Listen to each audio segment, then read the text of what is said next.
I was sitting in the doctor's waiting room when my phone rang. It was my only daughter, Angela. Her voice sounded strange, almost cold, as she said, "Mom, we're going on a trip to Europe tomorrow. I already sold your beach house and your car. We needed the money. Bye." And she hung up, just like that. 45 years raising her, sacrificing for her, and she discarded me like garbage. But I took a deep breath and smiled, because there was something my dear daughter didn't know. My name is Antonia Brooks. I'm 71 years old, and until that moment, I thought I knew my daughter. I had become a widow 6 months ago. My husband, Robert, had passed away from a heart attack while we were eating breakfast, just as we had done every morning for 45 years. That morning, he had served me coffee with cream and toast. As always, he had kissed my forehead and said, "Good morning, my love." Those were his last words. Since then, Angela had been more present in my life, or so I believed. She came to visit 3 times a week. She helped me with the funeral arrangements and accompanied me to the grocery store. She even suggested I see a doctor for a general checkup. "Mom, you need to take better care of yourself now that you're alone," she'd say with that smile I thought was love, but now I understood was for convenience. The beach house had been our sanctuary for years. Robert and I bought it when Angela was 15, with a lot of hard work and sacrifice. Every summer we'd go there, building memories, celebrating birthdays and Christmases. Angela would bring her boyfriends, and later her husband, Edward. I would cook for everyone, clean, and do the laundry. It was our family tradition. I never thought she'd see it as just money. And the car, that old Ford pickup truck Robert cared for like his own child. He'd wash it every Sunday, change the oil religiously, and always park it in the same spot under the shade of the tree. Angela knew what that truck meant to me. It was the last thing I had left of him. His scent still lingered on the seats. When she hung up, I stayed there on that uncomfortable green plastic chair, surrounded by other sick people, and for the first time in months, I didn't cry. Something strange happened inside me, a calm I hadn't felt since Robert's death, because in that moment I remembered something I had completely forgotten. 3 days before he died, Robert had handed me a manila envelope. "Antonia, put this in the drawer of your dresser. If something happens to me, open it after a while, but only when you feel ready." I had put it away without much thought. After the funeral, with so much grief and so many arrangements, I simply forgot. But there it was, waiting for me at home. The nurse called me to go into the office. The doctor examined me and said I was in good health for my age, that I just needed to rest more and eat better. I nodded and smiled, but my mind was elsewhere. I was thinking about that envelope, about the coldness in Angela's voice, and how Edward was probably behind all of it. He had never liked me. He always saw me as a nuisance. I left the office and walked slowly to the bus stop. I no longer had a car, according to Angela, but as I waited, I couldn't help but smile. There was something poetic about all of this. My daughter thought she had left me with nothing, but what she didn't know was that Robert, my dear Robert, had always been a man who planned ahead. The bus arrived, and I sat by the window. I watched the city go by. The houses, the stores, people rushing everywhere, all with their own tragedies, their own secrets. I had my own too, and I was about to discover them. When I got home, I went straight to my room. I opened the dresser drawer, and there was the manila envelope, exactly where I had left it. My hands trembled slightly as I picked it up. I could feel there were several documents inside. Robert had written my name on the front in his neat handwriting. I sat on the bed we had shared for so many years and took a deep breath. It was starting to get dark outside, and the house was filling with those familiar shadows that no longer scared me. I opened the envelope slowly, as if unwrapping a birthday gift. What I found inside would change everything. What I found in that envelope took my breath away. There were legal documents, deeds, bank certificates, and a handwritten letter from Robert. My eyes filled with tears as I read his familiar handwriting. "My dear Antonia, if you are reading this, it means I am no longer with you. Forgive me for not telling you everything while I was alive, but I wanted to protect you from worries. Over the years, I invested our savings in properties and businesses. We don't just have the beach house, we have 6 other properties, including the apartment building where Angela and Edward live. We also have shares in 3 companies that are worth more than you can imagine. You are rich, my love. You always were rich. But now you are on paper, too. My hands trembled as I looked through the documents.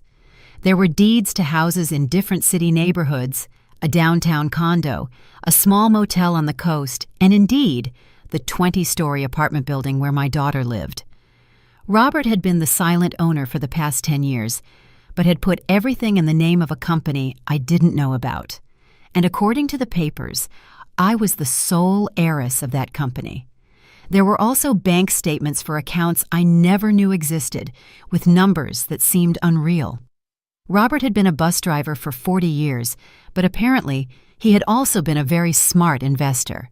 Every penny we saved, every sacrifice we made, he had multiplied in silence, and I never knew anything. In the letter, Robert explained that he had kept it all a secret because he didn't want me to worry about money or for Angela to know about our real financial situation.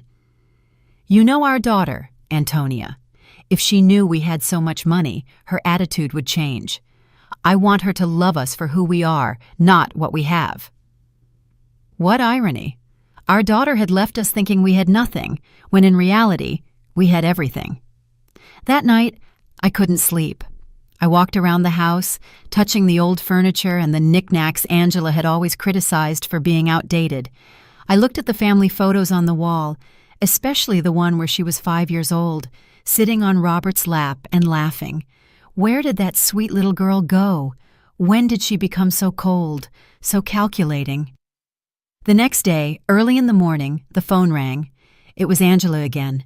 Her voice sounded different, softer, but I had already learned to be wary of those shifts in tone. Mom, how are you? I wanted to tell you we already transferred the money from the house and the car. We deposited your share into your account. It's not much, but it'll help you live for a few months while you look for something smaller. My share? I asked, keeping my voice calm. Yes, Mom.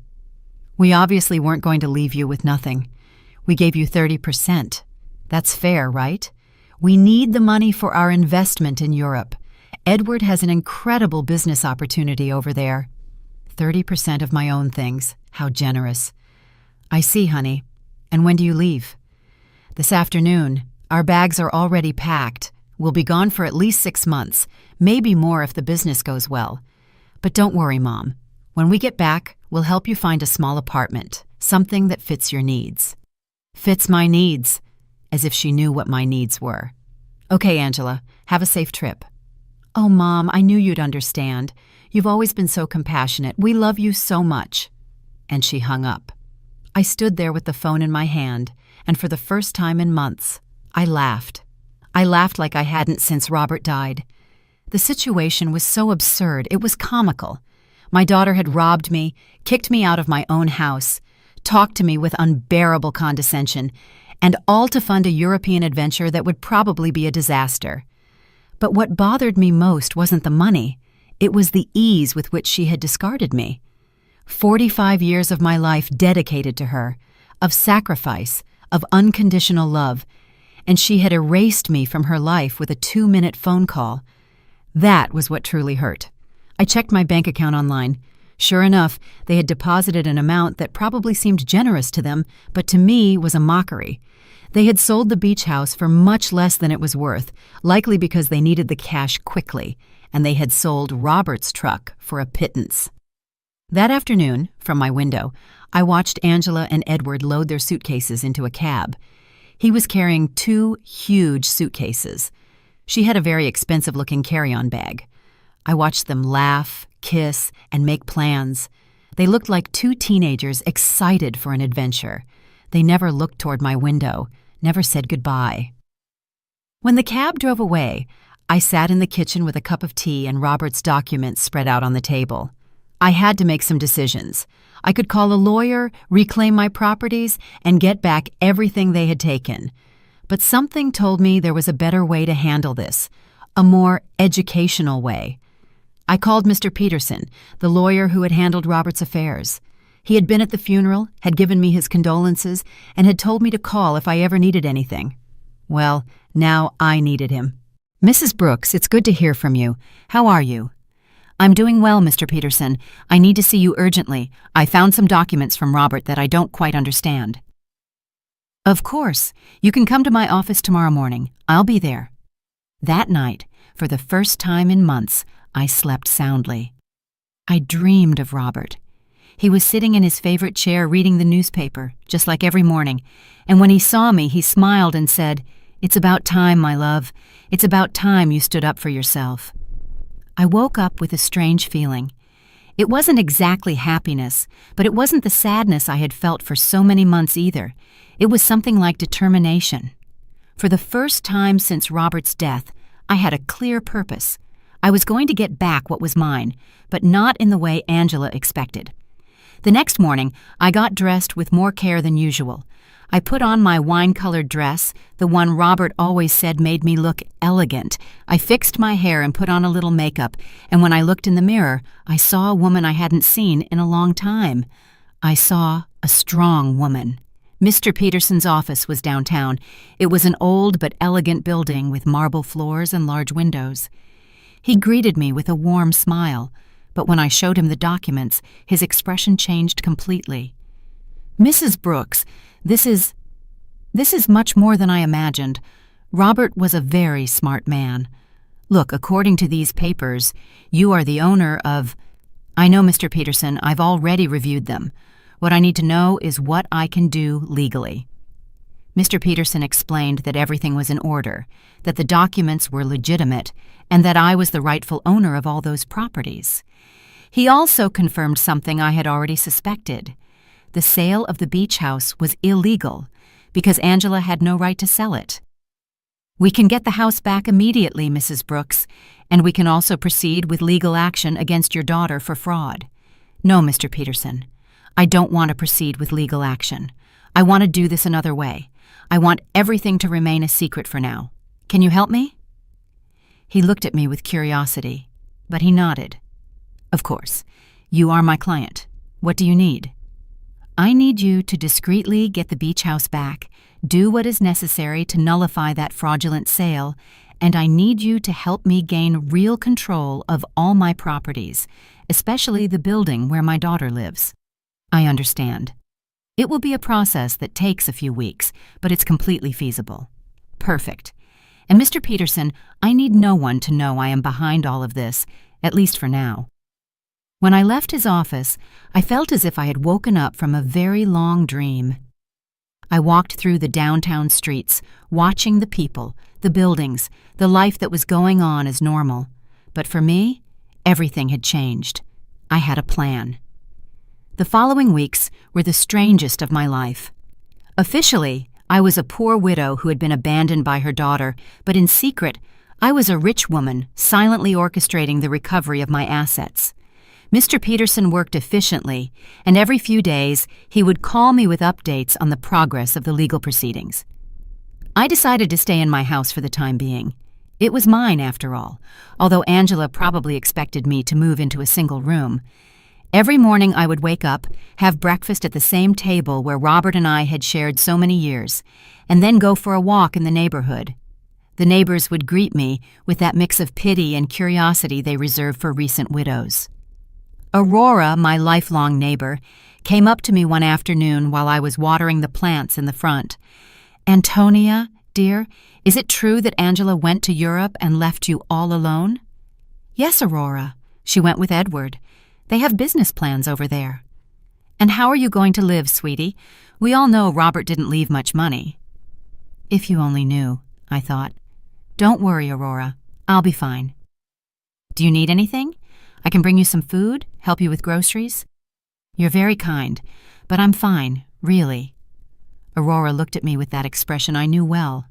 It was the same look I had received after the funeral, compassion mixed with a little relief that it wasn't her tragedy. "Well, you know where to find me if you need anything." These conversations were constantly repeated. The butcher, the baker, the lady at the corner store, everyone spoke to me with that soft tone they use with the unfortunate, and I would nod, smile, and thank them for their concern, but inside, a part of me enjoyed this performance. It was like living a double life. Mr. Peterson called me one Wednesday morning. "Mrs. Brooks, I have good news. I was able to nullify the sale of the beach house. The buyers didn't know the sale was fraudulent, so they got their money back without any problems. The house is yours again." "Excellent, Mr. Peterson. And the building where Angela lives?" "That one is more complicated. Technically, you've always been the owner through the company, but we need to make some administrative changes so that you have direct control. That should take another 2 weeks." "Perfect. Keep me informed." After hanging up, I sat in the kitchen with my coffee and thought about Angela. She had been in Europe for 3 weeks, and I hadn't heard anything from her. Not a call, not a message, not even a postcard. To her, I had ceased to exist the moment she got the money she needed, but I knew that was going to change soon. I decided to visit the beach house. I took the bus to the coast, the same route Robert and I had taken hundreds of times. The house was exactly as I remembered it, small, painted cream-colored, with a porch overlooking the ocean. The new owners had put some potted plants on the steps, but other than that, everything was the same. I sat on the curb across the street and looked at it for an hour. I remembered summer afternoons when Angela was little, running on the beach and building sandcastles, Robert grilling fish on the barbecue while I made salads in the kitchen, Angela bringing friends, then boyfriends, then Edward, all those happy moments that she had reduced to a simple commercial transaction. An older gentleman came out of the house and saw me sitting there. He approached me with curiosity. "Are you okay, ma'am?" "Yes, thank you. I'm just remembering. I knew the former owners." "Yes, I knew them very well. What a shame about what happened. They told us the elderly lady was very sick and needed to sell fast. We thought it was a steal, but it turns out the sale wasn't legal. We had to give the house back." "Did you know them personally?" "No. We did everything through intermediaries, but they told us the daughter was handling everything because the mother couldn't." What a sad situation. If you only knew how sad it really was, I thought. "Well, I'm glad you didn't lose your money." "Yes, luckily everything worked out well, although now we have to look for another house. We liked this one a lot." I left there with a heavy heart. It wasn't just the money that hurt. It was the ease with which Angela had lied about me. She had made up a story about my illness. She had used my supposed vulnerability to justify her actions. To her, I wasn't a person with feelings, but an obstacle that had to be removed. That night, I called Mr. Peterson again. "Mr. Peterson, I need you to help me with something else. I want to get Robert's truck back too." "That will be more difficult, Mrs. Brooks. The truck was in your name, but your daughter had a power of attorney that allowed her to sell it. How is that possible?" "Apparently, you signed that power of attorney a few months ago, after your husband's death. Don't you remember?" There it was, the moment Angela had started planning all of this. I vaguely remembered signing some papers she had brought to me, telling me they were to facilitate the funeral and inheritance arrangements. I had been so confused by grief that I signed without reading. How naive I had been. "I understand, Mr. Peterson. Is there any way to get it back?" "We can try, but it will be more complicated. We would need to prove that you signed that power of attorney under deception or coercion." "Let's do it. I want to get back everything they took from me." Over the next few weeks, I developed a strange routine. In the mornings, I was the poor widow everyone knew. I would go out to buy necessities, talk to the neighbors, and keep up appearances. But in the afternoons, I became a businesswoman. I would study Robert's documents, talk to Mr. Peterson, and plan my next move. I learned things about finance I never thought I would need to know. I discovered that Robert had been much smarter than I thought. Every one of his investments had been carefully calculated. The building where Angela lived, for example, wasn't just profitable from rent. It was in an area that was rapidly appreciating. I also discovered that Edward, Angela's husband, had a lot of debt. He had taken out loans using the apartment they lived in as collateral, not knowing he wasn't the real owner. When the banks figured this out, he was going to be in serious trouble. Mr. Peterson called me one Friday with important news. "Mrs. Brooks, we've finished all the paperwork. You now have total control of all your properties. I also got Robert's truck back." The buyer turned out to be an acquaintance of mine, and when I explained the situation, he agreed to return it in exchange for a small compensation. "Excellent work, Mr. Peterson. Now I need you to help me with one more thing. I want you to send a letter to my daughter." "What kind of letter?" "An eviction notice." There was silence on the other end of the line. "Mrs. Brooks, are you sure you want to do this?" "Completely sure. She decided I wasn't important in her life. Now she's going to find out how important I really am." "I understand. Do you want me to send it to Europe?" "No. I want you to give it to her when she gets back. I have a feeling it's going to be very soon." I wasn't wrong. That same afternoon, Aurora came running to my house with fresh neighborhood news. "Antonia, did you know that Edward is in trouble with the bank? My brother-in-law who works there told me they're investigating some loans he took out using the apartment they live in as collateral, but it turns out the apartment isn't his." "Really?" "Yes. And it seems Angela didn't know anything. They're saying she's going to have to come back from Europe to sort out this mess. What a complicated situation." "Yes, and the worst part is, apparently, Edward lied to her about the business in Europe. There was no business. He just wanted to escape the debts he had here." Perfect. Everything was working out exactly as I had expected. Angela had trusted Edward, had sacrificed her relationship with me for him, and now she was discovering that he wasn't the man she thought he was. That night, I sat on the porch with a cup of tea and looked at the stars. Robert used to say that the stars were the souls of people who had lived a full life, watching over their families from the sky. If that was true, then he was up there, watching his plan unfold perfectly. "Thank you, my love," I said to the sky. "Thank you for taking care of me, even after your death." The next day, Mr. Peterson called me early. "Mrs. Brooks, I have some news. Your daughter just arrived in the country. She's at the airport alone." "Alone?" "Yes, apparently Edward stayed in Europe. There are rumors they had a very big fight." "I see. Did you send the letter?" "I'm going to send it today. She should receive it tomorrow." I hung up the phone and stood there in the kitchen, feeling a mix of nervousness and anticipation. After so many weeks of silent planning, the moment for the first real move had finally arrived. Angela was about to discover that her mother was not the defenseless victim she believed. Angela arrived at her apartment on Tuesday night. I knew this because Aurora, who seemed to have informants throughout the neighborhood, came to tell me the next day. "Antonia, your daughter came back last night. I saw her go in with one suitcase, but she looked terrible, pale, with dark circles under her eyes, as if she had been crying the whole flight. Alone, completely alone. And something strange, Antonia, when the doorman asked her for the keys, she didn't have them. She had to ask the superintendent to let her in with the emergency copy." Interesting. Edward had the keys, which meant he had probably decided not to come back. Or maybe Angela had discovered something about him and had fled. In any case, my daughter was back, and very soon she would receive my little welcome gift. Mr. Peterson called me that same afternoon. "Mrs. Brooks, the letter was delivered an hour ago. The doorman confirmed that your daughter received it in person." "Perfect. How long did we give her?" 30 days to vacate the apartment as per legal standards. "But Mrs. Brooks, are you sure you want to do this? She is your daughter, after all."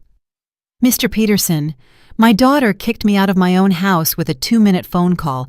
She sold my things without asking. She treated me like garbage. Now she's going to learn that actions have consequences."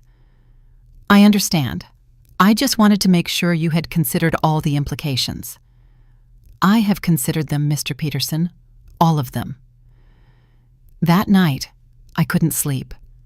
I stayed awake imagining Angela's face when she read the letter. The initial confusion, then the disbelief, then the panic. She would probably think it was a mistake, that someone was trying to scam her. But when she called to verify, she would discover that everything was completely legal. The next day, As if she had been waiting for my call, the phone rang at 8 in the morning. It was Angela, and her voice sounded desperate. "Mom, I need to talk to you urgently." "Good morning, honey. How was Europe?" "Mom, I don't have time for that right now.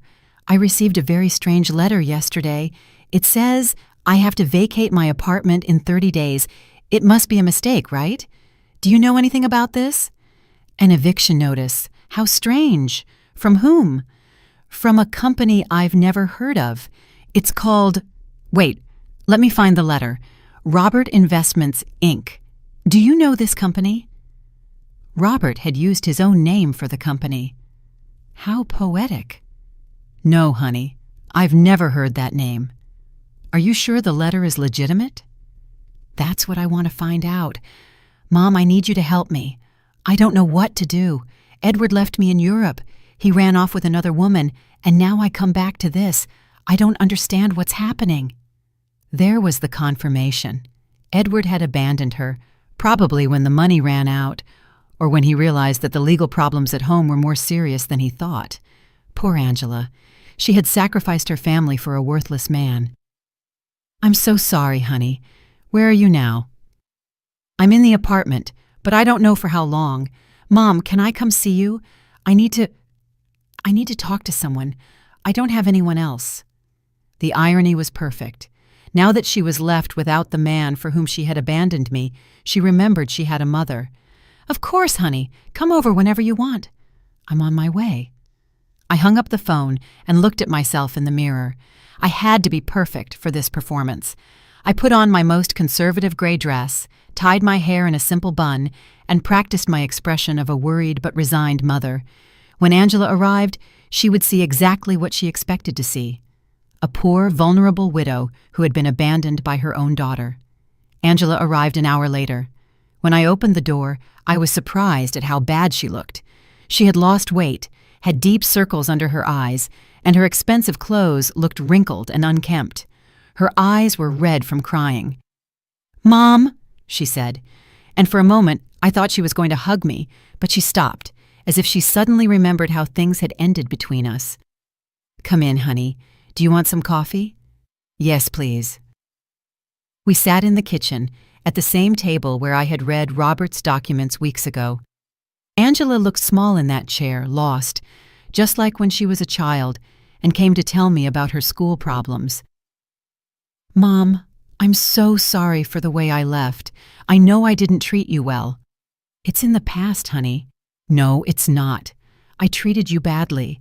I said horrible things, and now—" her voice broke— "now I have no one." "What happened with Edward?" "He left with a 25-year-old hotel waitress in Paris. It turns out there was never any business in Europe. It was all a lie. He just wanted to escape the debts he had here and use the money from the sale of your house to fund his adventure." "All the debts?" "Yes, Mom, so many debts. It seems he had been taking out loans for years, using the apartment we lived in as collateral. But now I find out he wasn't the owner of the apartment." "How is that possible?" Here was my opportunity. "I don't know, honey. Property matters are very complicated. The problem is that now the banks are coming after me for his debts. They say since we were married, I'm also responsible. And on top of that, this eviction notice. Mom, I don't know what to do. I don't have money. I don't have a job. I don't have anywhere to live." She started to cry, real tears of genuine desperation, and for a moment, my mother's heart softened. I wanted to hug her, console her, tell her everything would be okay. But then I remembered the coldness in her voice when she called me from the doctor's office, the ease with which she had discarded me, the way she had talked to me as if I were a burden. "Did you talk to a lawyer about the letter?" "I don't have money for a lawyer, Mom. We spent all the money in Europe. Edward took what little was left when he ran off with that woman." "So what are you going to do?" "I don't know. I thought maybe I could stay with you for a while, just until I find a job and can get a small place to live." There was the question I had been waiting for. After kicking me out of my own house, after selling my things, after treating me like garbage, she now wanted me to rescue her. She wanted the poor widow she had created to save her from the consequences of her own actions. "Of course, honey. This will always be your home." Angela looked at me with surprise, as if she hadn't expected it to be so easy. "Really, Mom, after everything that happened?" "You are my daughter, Angela. That will never change."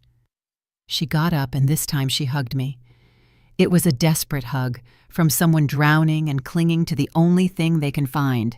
I hugged her back too, but not with the unconditional love from before. Now there was calculation in my embrace. Strategy. "Thank you, Mom. I promise I'll find a job soon. I won't be a burden." "Don't worry about that now. Rest, recover, and then we'll see what your options are." Angela left that afternoon to get some things from her apartment. I stayed in the kitchen, thinking about how easy it had been. She had come to me exactly as I had planned, broken, desperate, with no options, and best of all, she suspected nothing. To her, I was still the poor, abandoned mother who needed her compassion. But this was only the first part of my plan. Having her live with me would give me the perfect opportunity for the next phase. I was going to let her settle in, feel safe, and believe she had found a refuge in my house.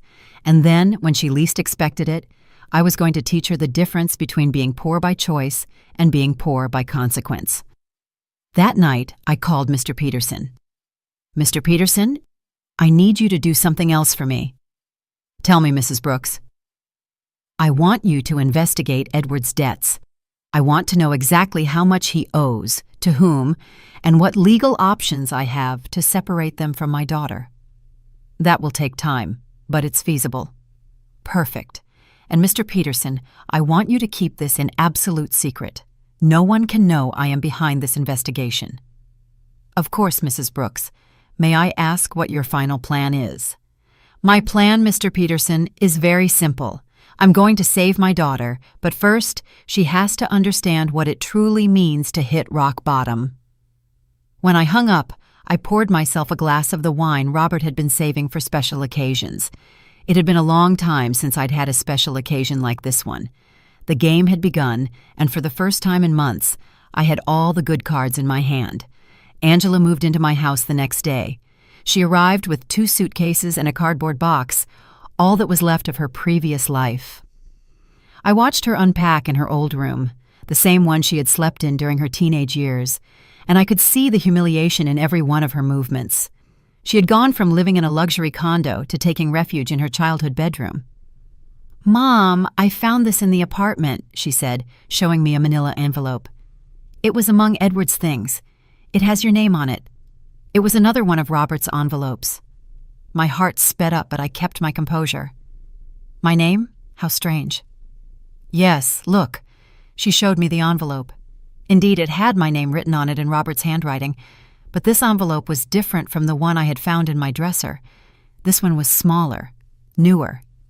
"Maybe Edward found it among Dad's things when he died and forgot to give it to me," Angela said. "It's possible. Can I see it?" I opened the envelope in her presence. Inside was a short letter and a small key. The letter said, "Antonia, if you are reading this after having received the main envelope, it means our daughter is going through a difficult time. This key opens a safety deposit box at the Central Bank, downtown branch. The number is 247. There is something there that can help you help her, but use it wisely. With eternal love, Robert." Angela read the letter over my shoulder. A safety deposit box? Dad had a safety deposit box? I had no idea. "I didn't either," I lied. "Your father never told me about this. Do you think we should go see what's in there?" "I don't know, honey. Maybe it's better to leave things as they are." "But Mom, maybe there's something important in there, documents, or, I don't know, maybe something valuable that can help us." The desperation in her voice was palpable. Angela was clinging to any possibility of finding a way out of her situation, and I was going to let her cling a little longer before I showed her the complete reality. "Okay," I said after a calculated pause. "We can go tomorrow." That night, Angela and I had dinner together for the first time in months. She had cooked, trying to be useful, but the food tasted of guilt and desperation. She told me more details about what had happened in Europe, and each story was worse than the last. Edward lied about everything, Mom, not just the business, but the debts, too. I thought he only owed a little bit of money, but it turns out he owes over $100,000. And the worst part is, he used my name for some of the loans without me knowing. How is that possible? He forged my signature. When I married him, I gave him some documents to handle the banking for our joint account. I never thought he'd use them for this. Do you have any way to prove you didn't know? I don't know. It's all so complicated. The banks say that since we were married, I'm responsible for all his debts anyway. And the divorce? I don't even know where Edward is now. He just disappeared. His phone is disconnected. He doesn't answer emails. Nothing. It's as if he vanished. Perfect. Edward had run away like the rat he had always been, leaving Angela to face the consequences of her actions alone. In a way, he had done me a favor. Now my daughter was experiencing exactly what I had felt when he abandoned me. Betrayal by someone she had completely trusted. I'm so sorry, honey. I didn't know things were so bad.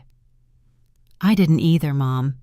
I thought Edward loved me, that we were going to build something together, but it turns out I was just an easy way for him to get money and documents. Angela started to cry again. How could I have been so stupid? How did I not realize who he really was? It was tempting to tell her that I had seen the signs from the beginning, that I had tried to warn her that Edward never seemed trustworthy, but that would have broken my facade as a compassionate and vulnerable mother. Love can be blinding sometimes, honey. Don't blame yourself. But Mom, I didn't just ruin my life. I ruined yours too. I treated you horribly. I took your house, your truck, your things, and all to give to a man who abandoned me at the first opportunity. Now we're two poor women trying to survive because of me.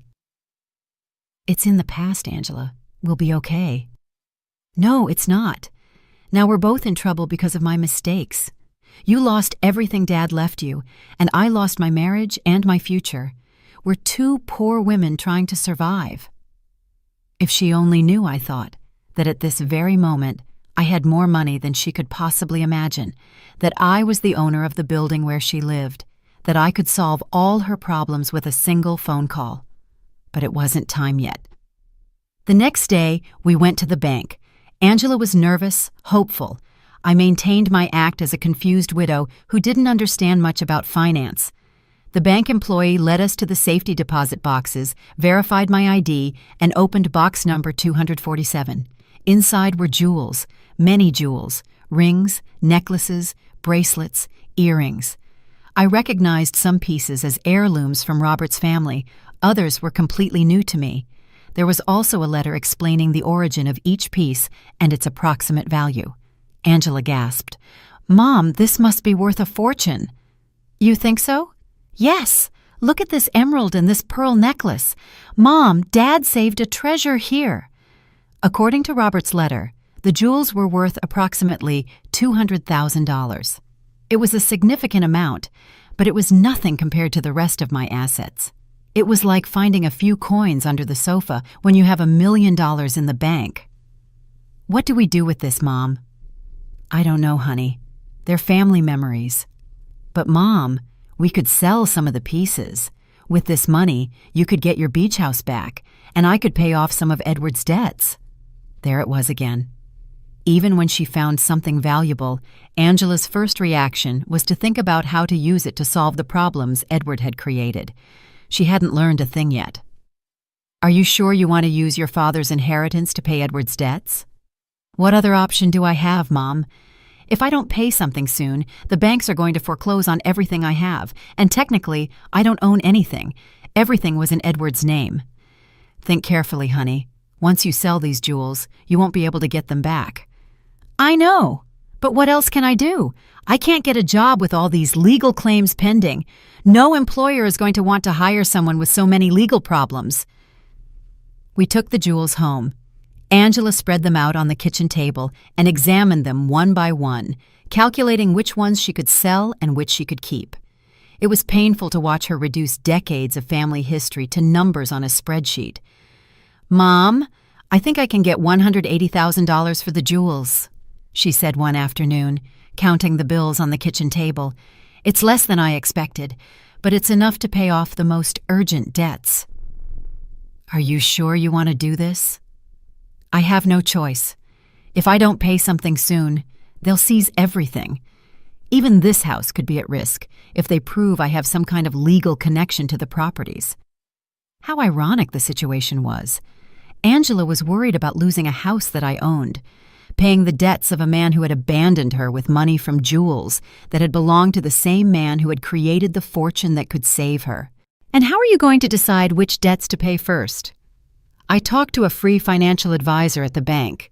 She told me to prioritize the debts that have real collateral because those are the ones that can affect property or lead to immediate foreclosure. Angela had matured so much in these few weeks. The woman who had sold my things without consulting me was now carefully investigating every financial decision. The suffering had made her more responsible, but also more fragile.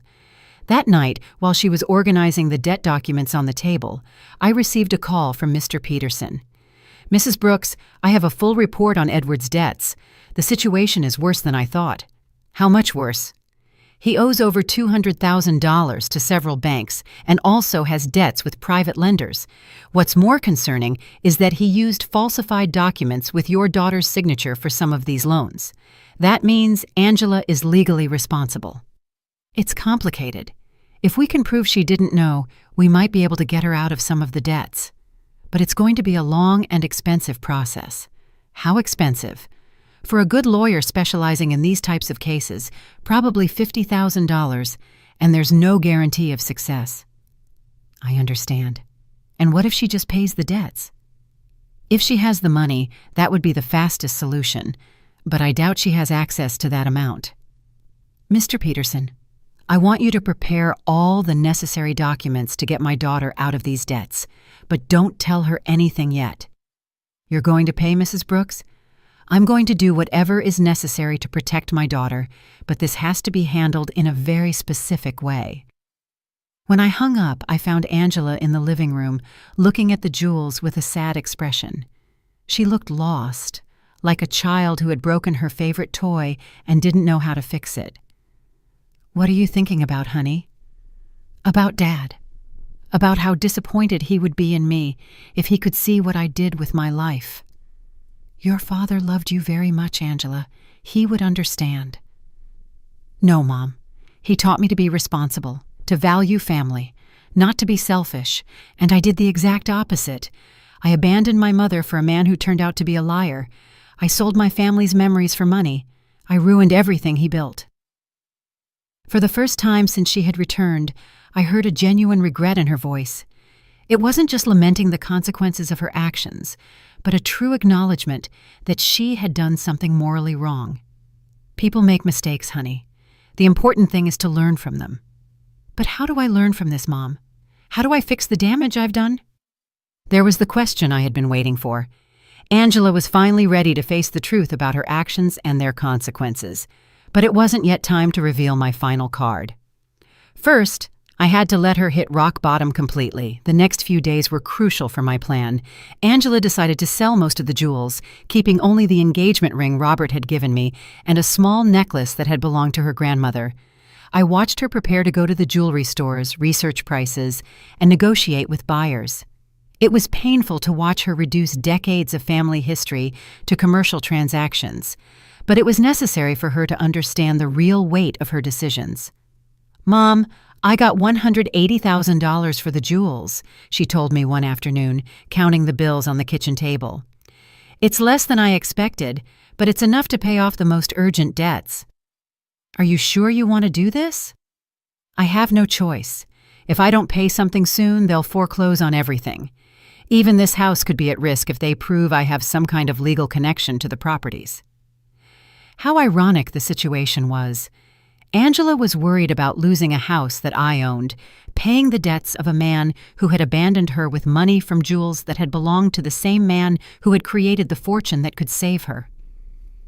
And how are you going to decide which debts to pay first? I talked to a free financial advisor at the bank. She told me to prioritize the debts that have real collateral because those are the ones that can affect property or lead to immediate foreclosure. Angela had matured so much in these few weeks. The woman who had sold my things without consulting me was now carefully investigating every financial decision. The suffering had made her more responsible, but also more fragile. That night, while she was organizing the debt documents on the table, I received a call from Mr. Peterson. "Mrs. Brooks, I have important news. We managed to locate Edward." "Where is he?" "In Paris, just as your daughter suspected. But here's the interesting part. He's trying to get French residency through a fake marriage with that young woman your daughter mentioned." "A fake marriage?" "Yes. Apparently the girl needs papers and he needs a way to stay in Europe without being deported. But the most important thing is that we found evidence that he deliberately falsified your daughter's documents with the intention of fleeing the country. That means Angela can get out of the debts." "With this evidence, yes. We can prove fraud and coercion. Your daughter won't have to pay anything for what Edward did behind her back." It was perfect. I had a way to save Angela from all her debts legally, without her suspecting that I had the money to do it. "Mr. Peterson, I want you to start the legal process immediately. Don't tell my daughter anything yet. I want the process to be completely finished before I tell her. I don't want to give her false hope." "Understood. This will take about 3 weeks, maybe a month." "Perfect." When I hung up, Angela looked at me with curiosity. "Who was that, Mom?" "A lady who was asking about Mrs. Davis, our neighbor on the corner. She had the wrong number." Lying had become easy. Every day that passed, I felt more comfortable with this double life I was leading. On one hand, I was the poor, abandoned mother Angela believed me to be. On the other, I was a wealthy woman, silently orchestrating my daughter's salvation and education. Over the next 2 weeks, I watched Angela struggle with decisions she never had to make. How to stretch money for food, how to negotiate with creditors, how to look for a job when your credit history is ruined. It was a cruel but necessary education. "Mom, I went to 3 job interviews today," she told me one evening, coming home with swollen feet and a tired face. 2 of them told me they can't hire me because of the pending legal problems. The third one offered me a part-time job cleaning offices at night. "Are you going to take it?" "I have no choice. It pays very little, but it's better than nothing, and I can work at night so I can keep looking for something better during the day." Seeing my daughter, who had lived a comfortable life for over 40 years, preparing to clean offices at night broke my heart, but it also filled me with pride. She was finally facing reality without expecting someone else to solve her problems. "Are you sure you can handle so much physical work?" "I'll have to learn. I can't keep being a burden to you, Mom. It's bad enough that you're letting me live here for free." "This is your home, Angela." "No, Mom. This is your home, and I'm here because of your generosity, but I'm not going to take advantage of it forever." One night, while Angela was on her first cleaning shift, Aurora came to visit. She sat in the kitchen with me, drinking tea and looking at the family photos on the walls. "Antonia, I have to ask you something. Did you know Angela was going to come back in these conditions?" "What do you mean?" "Well, when she left, she seemed so sure of herself, so arrogant. She talked about the great life she was going to have in Europe, about how successful Edward was, and now she's back, completely broken, working a cleaning job, living with you again. Life takes many turns, Aurora." "Yes, but there's something else. I've been watching Angela these days, and she looks different. Not just sad, but humble, as if she learned something important." Aurora had always been very perceptive. "What do you think she learned?" "I think she learned the value of the things she had taken for granted, like having a mother who loves her unconditionally." "Maybe, Aurora. Can I tell you something? When Angela left and treated you so badly, many of us thought you would never forgive her. But here you are, taking care of her again, giving her a home when she has nowhere to go. She's my daughter, Aurora." "Yes, but not every mother would do what you're doing, especially after being treated the way you were treated." If Aurora only knew the complete truth, that I had the power to solve all of Angela's problems, but was choosing to let her suffer a little longer so she would learn the full lesson. "Do you think I'm doing the right thing?" "I think you're doing what a good mother would do, But I also think Angela needs to fully understand what she lost when she abandoned you. What do you mean? I think she needs to value you not just as the mother who rescues her when she's in trouble, but as the strong woman who built a stable life for 45 years. She needs to respect you, not just need you. Aurora had hit the nail on the head. That was exactly the point of my entire plan. I didn't want Angela to come back to me out of desperation. I wanted her to come back out of genuine respect and mature love. And how do you think that can happen? I think it's already happening. I've seen her these past few days, Antonia. The way she talks to you now is completely different. She's no longer the daughter who gives you orders or treats you like a burden. Now she's a grown woman who is genuinely grateful to have a mother like you. That night, when Angela returned from her job, I saw her arrive tired, but with a new dignity. She had earned those few dollars with her own effort, and that meant something to her. How was your first day? Hard, but not as bad as I thought. The other ladies who work there helped me a lot. One of them, Mrs. Johnson, taught me tricks to clean more efficiently. Mrs. Johnson? Yes. She's 60 years old and has been cleaning offices for 20 years. She told me she started after her husband left her with 3 small children. She says it's not the job she dreamed of, but that it gave her independence and dignity. She sounds like a wise woman. She is. She said something that made me think a lot. She told me there are 2 types of people who end up doing this job. The ones who are there because they never had opportunities, and the ones who are there because they ruined the opportunities they did have. She asked me which group I was in. And what did you tell her? I told her the truth, that I had all the opportunities in the world, a family that loved me, a stable home, an inheritance, and that I ruined it all by following a worthless man. What did she say? She laughed and said, "Well, honey, then at least you know exactly why you're here. That puts you 1 step ahead of most people." Angela poured herself a glass of water and sat with me at the table. "Mom, I want you to know something. These past few weeks have been the hardest of my life, but also the most important." "Why?" "Because I finally understand what really matters. It's not money. It's not living in the most luxurious apartment. It's not impressing people. It's having people who genuinely love you, who are there when everything falls apart." "Angela, no, let me finish. You have every right to hate me for what I did to you. I abandoned you when you needed me most. I took everything Dad left you. I treated you as if you were a nuisance.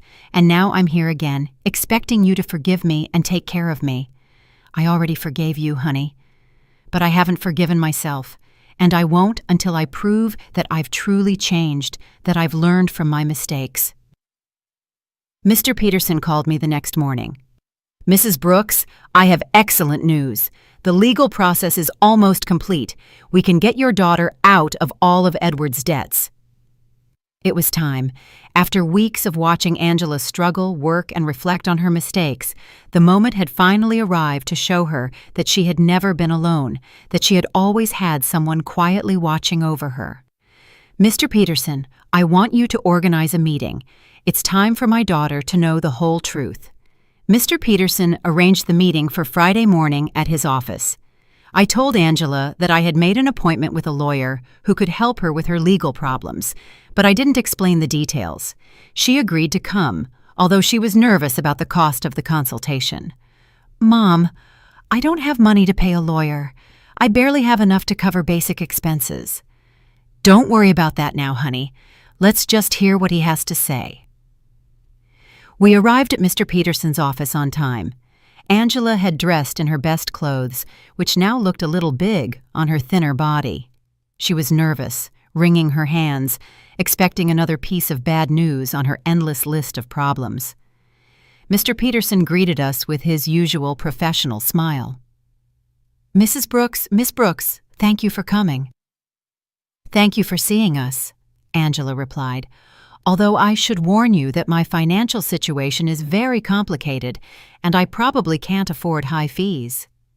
"That's exactly what we're going to talk about," Mr. Peterson said, exchanging a look with me. But first, I need you to review these documents." Mr. Peterson handed Angela a thick folder.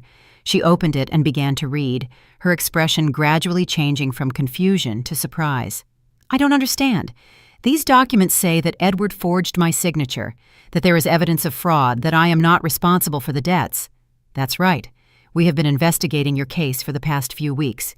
We found enough evidence to prove that you were a victim of identity fraud." "But how is that possible? Who paid for this investigation? I don't have money for this." Mr. Peterson looked at me. It was my moment. "Angela, there's something I need to tell you." "What, Mom?" I took a deep breath. After weeks of acting, I was finally going to reveal the truth. "Your father left me more than you knew, much more." "What do you mean?" "Mr. Peterson, show her the other documents." Mr. Peterson took out a second folder and handed it to Angela. This time, the documents were the property deeds, the bank statements, the investment certificates, the entire fortune Robert had built in secret. Angela read in silence for several minutes. Her face went through a complete range of emotions: confusion, disbelief, shock, and finally, comprehension. "Mom, this says you are the owner of the building where I lived." "Yes, and that you have other properties, bank accounts, investments?" "Yes, this means that when I sold the beach house, it was my house, and the sale was fraudulent." "I already got it back." Angela stared at the papers, trying to process the information. "How long have you known this?" "Since the day you called me from the doctor's office." "You knew all this when I came back from Europe asking for help?" "Yes." "You knew you could solve all my problems when you saw me crying every night?" "Yes." There was a long, tense silence. Angela closed the folders and looked directly into my eyes. "Why, Mom? Why did you let me suffer when you could have helped me?" This was the question I had been waiting for weeks. "Because you needed to learn something you couldn't learn any other way." "What?" "You needed to learn the value of the things you had lost, the value of family, of respect, of responsibility. When you abandoned me, it wasn't just money you took from me. It was dignity, it was love, it was trust." Angela started to cry, but they weren't tears of self-pity, like the ones she had shed during these weeks. They were tears of deep understanding. "I abandoned you when you needed me most." "Yes." "I treated you like garbage." "Yes." "And you saved me anyway." "Yes, but not in the way you expected. I didn't save you by giving you money so you could keep making the same mistakes. I saved you by letting you hit rock bottom so you could learn to save yourself." Mr. Peterson discreetly intervened. "Miss Brooks, your mother has paid all the legal expenses to free you from Edward's debts. She has also recovered all the properties that were sold fraudulently. You are completely free of legal problems." "And the cleaning job I got?" "You can quit if you want," I said, "but I hope you don't." "Why?" "Because that job is teaching you something you never learned when everything was easy. It's teaching you the value of your own effort, the dignity of honest work, the importance of valuing every dollar you earn." Angela wiped her tears and looked at me with an expression I hadn't seen in years. It wasn't the look of a daughter who needs her mother, but the look of a grown woman who respects another woman. "Do you forgive me, Mom?" "I forgave you a long time ago, honey. The question is, can you forgive yourself?" "I don't know if I can. I did unforgivable things." "People make mistakes, Angela. The important thing is what we do after we recognize those mistakes." Mr. Peterson left us alone in his office for a few minutes. Angela and I sat in silence, processing everything that had happened. "Mom, I want you to know something. Even if you didn't have all this money, even if you were really the poor widow I thought you were, I would have learned the same lesson." "What lesson?" "That there is nothing more valuable than having someone who loves you unconditionally. During these past few weeks, the only thing that kept me sane was knowing I had a home with you, that no matter how much I had ruined my life, you were still my mother. That will never change, Angela." "I know, but I also know that I can never take that love for granted again. I have to earn it every day, with respect, with gratitude, with actions, not just words. We left Mr. Peterson's office with a completely new relationship. We were no longer mother and daughter united by blood and habit. We were two grown women who had chosen each other after going through the most difficult test imaginable. The following weeks were about rebuilding, but not the kind Angela expected. Even though she now knew I had enough resources to solve all her problems, she decided to keep her night cleaning job. "Mom, I need to finish what I started," she told me one afternoon as she was getting ready for work. "I can't just go back to a comfortable life as if nothing happened." "Are you sure? You don't have to punish yourself forever." "It's not a punishment. It's a way of remembering who I was and who I want to be now." I watched her put on her work uniform, something unthinkable a few months ago when she lived in the luxury condo with Edward. But there was something different in her posture, in the way she moved. She was no longer the broken woman who had arrived crying at my door. She was someone who had found dignity in honest work. Aurora came to visit me that afternoon, as she had done every few days since Angela had returned. "Antonia, there are some very strange rumors going around the neighborhood." "What kind of rumors?" "People are saying that you're not as poor as we all thought. Someone saw Angela leaving a very elegant lawyer's office downtown, and then they saw her paying off all her debts at the bank. People talk a lot, Aurora." "Yes, but they're also saying you got your beach house back and that somehow you managed to solve all of Angela's legal problems. That costs a lot of money, Antonia." Aurora knew me too well to fool her for long. "What do you want to know exactly?" "I want to know if my friend of 40 years has been lying to me about her situation." I poured myself a cup of tea and sat across from her. It was time to be honest with someone else. "Robert left me more than anyone knew, Aurora. Much more." "How much more?" "Enough so that Angela and I never have to worry about money again."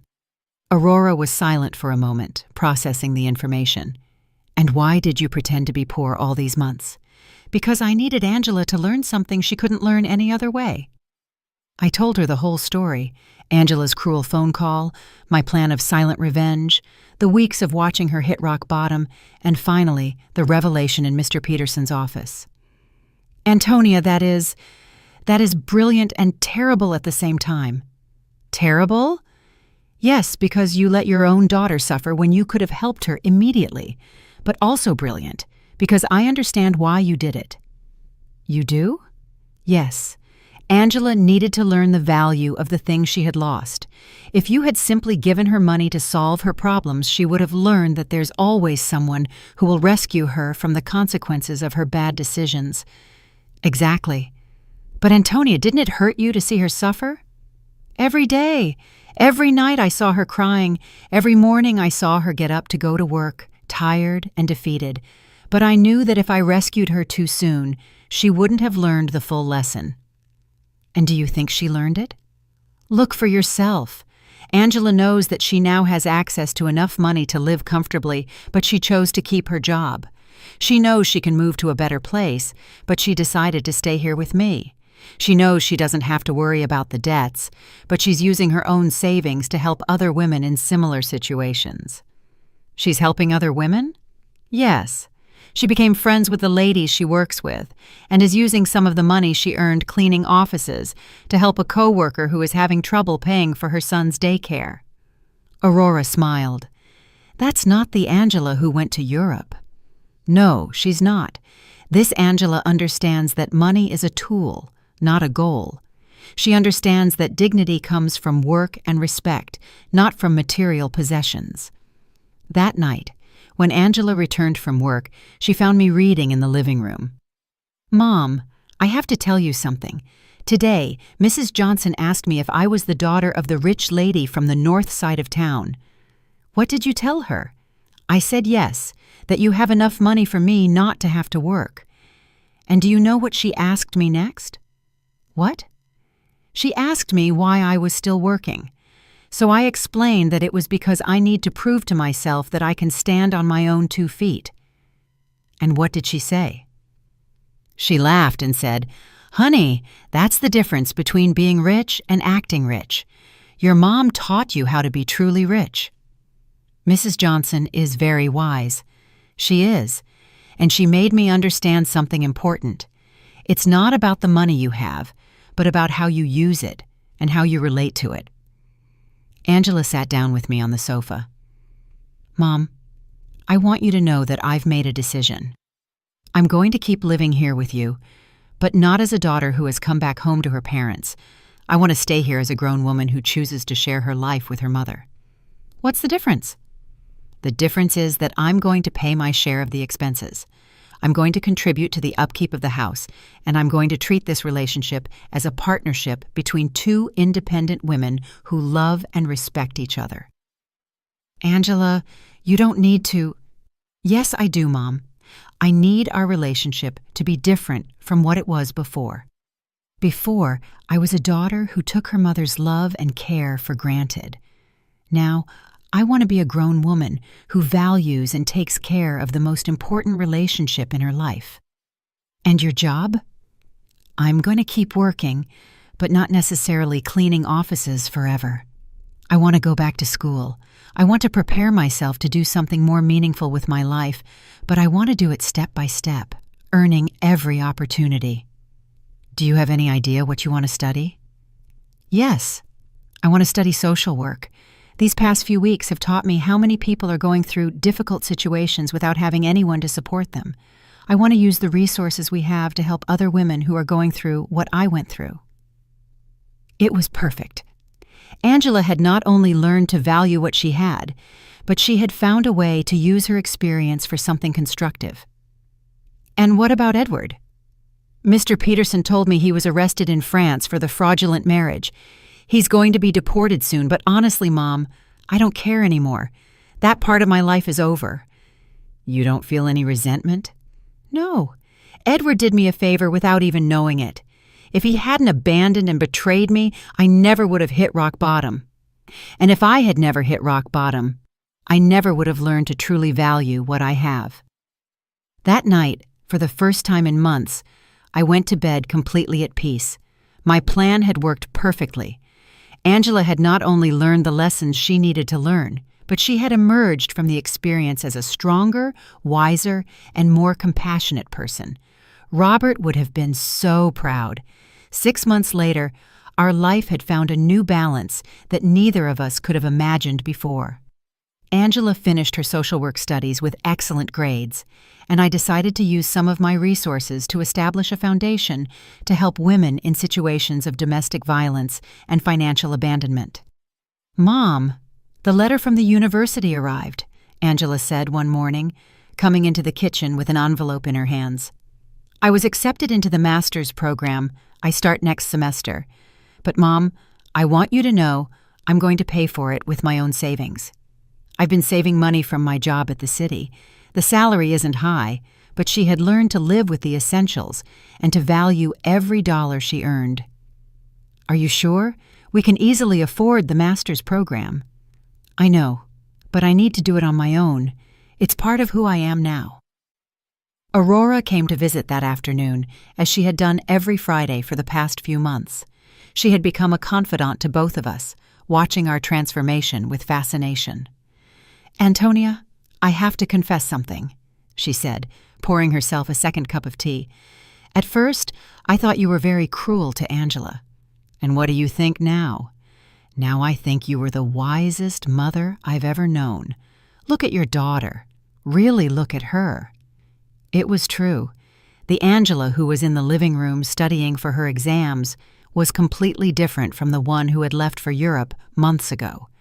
This Angela had a serenity that came from within, a confidence that was based on her own achievements, not on material possessions. Did you know I saw Angela at the grocery store yesterday, buying vegetables for a family she's helping through her job? She hadn't told me, and when I asked her why she was using her own money instead of the government budget, she told me that some things can't be measured in official budgets.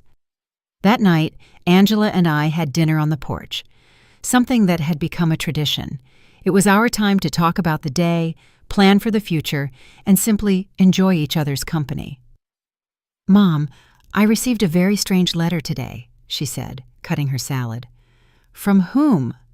From Edward. My muscles tensed. Edward? He wrote to you?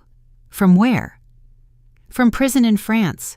Apparently he was sentenced to 2 years for marriage fraud. In the letter, he says he regrets everything he did and wants to ask for my forgiveness. And how do you feel about it? Honestly, I don't feel anything.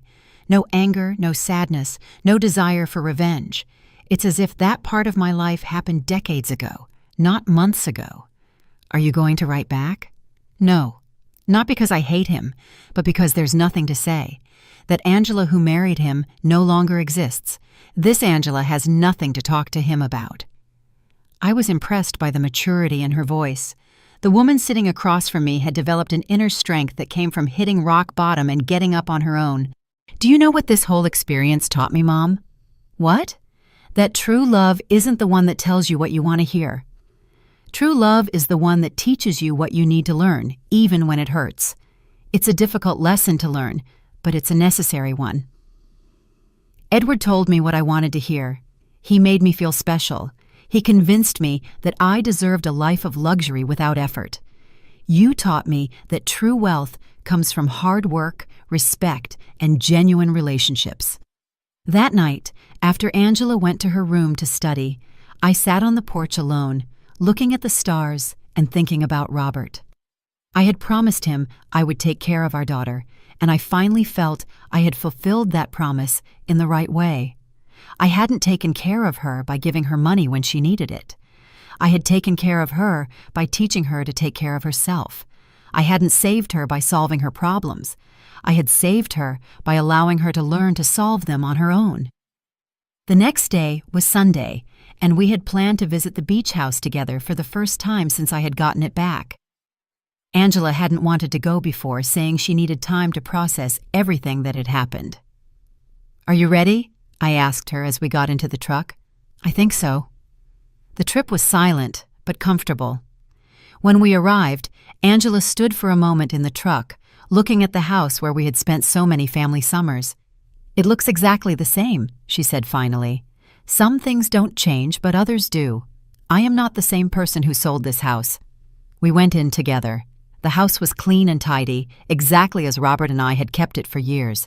Angela walked through each room, touching the furniture and looking at the family photos that hung on the walls. "Mom, I want to apologize."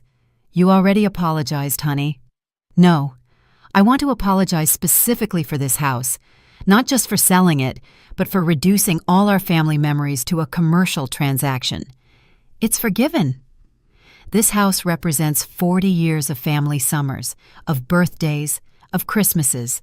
Dad built that porch with his own hands. You planted that garden. I learned to swim at that beach, and I turned it all into money to fund the adventure of a worthless man."